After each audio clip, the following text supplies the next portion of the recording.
El 25 de diciembre de 1991, el mundo vio como el país comunista más poderoso de la historia colapsaba tras la renuncia de Mikhail Gorbachev.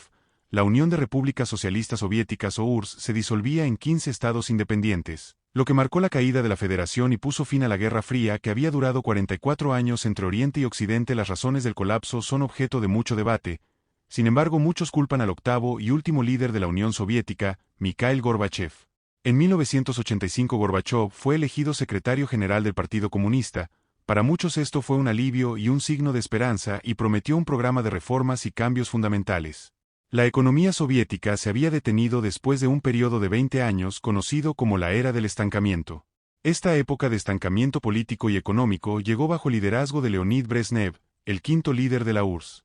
El estancamiento prosperó bajo Brezhnev ya que los líderes de la Unión Soviética se sentían cómodos en sus posiciones y no sentían que los necesitaran. Para implementar el cambio, esto significaba que la innovación era escasa y que la URSS, tanto política como económicamente, estaba muy por detrás del mundo occidental. La Unión Soviética también estaba en medio de la Guerra Fría con Occidente y la carrera de armamentos nucleares estaba agotando muchos de sus recursos. Gorbachev intentó reducir la Guerra Fría proponiendo una reducción del 50% en las armas nucleares. Sin embargo, su propuesta fue rechazada en 1986.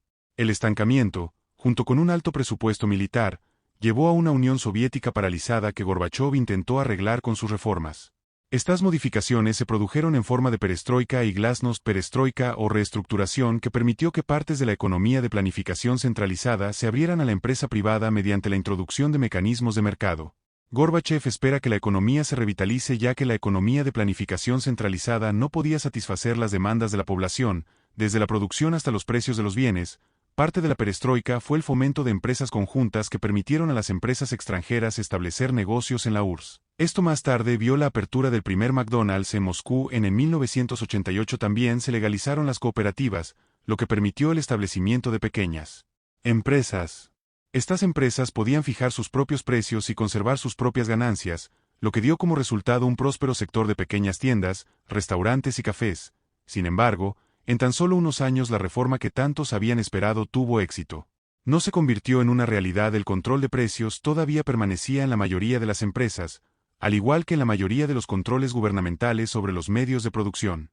Las reformas de Gorbachev, por lo tanto, no fueron más que medidas a medias incapaces de crear los resultados económicos favorecidos que muchos habían esperado. Para otras reformas que se conocían como glasnost o transparencia, el Partido Comunista se había vuelto plagado de corrupción y nepotismo, asemejándose a un bloque de poder de políticos ineficientes y egoístas. Al darse cuenta de esto, Gorbachev introdujo la glasnost que fomentó la discusión abierta y comenzó el proceso de democratización.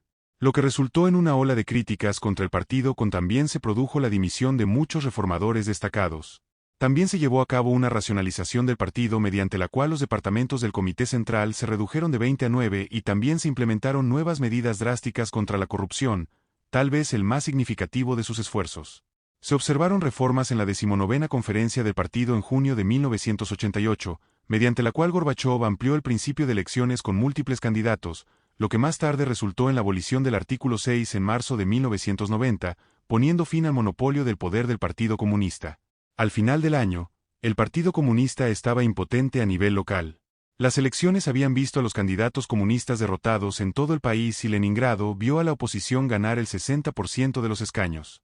El nacionalista ruso Boris Yeltsin también jugó un papel importante como el principal oponente de Gorbachev.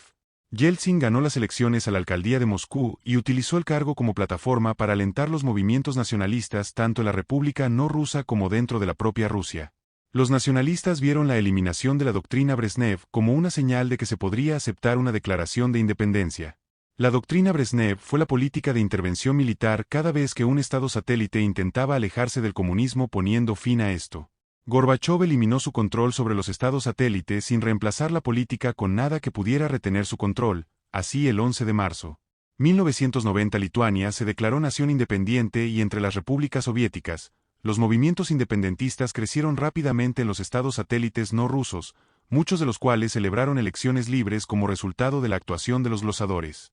Los regímenes soviéticos colapsaron rápidamente sin fuerzas militares al regresar de la URSS y vieron la destrucción del muro de Berlín el 9 de noviembre de 1989 y el fracaso de muchos otros líderes soviéticos en otros lugares.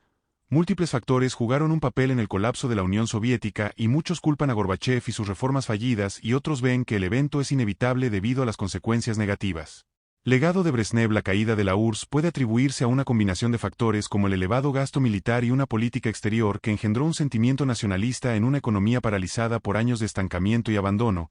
Es imposible atribuir la caída de la Unión a un solo factor por sí solo, cualquiera que sea la causa. La caída de la Unión Soviética fue un evento fundamental en la historia reciente que marcó el fin de una superpotencia económica y política masiva que,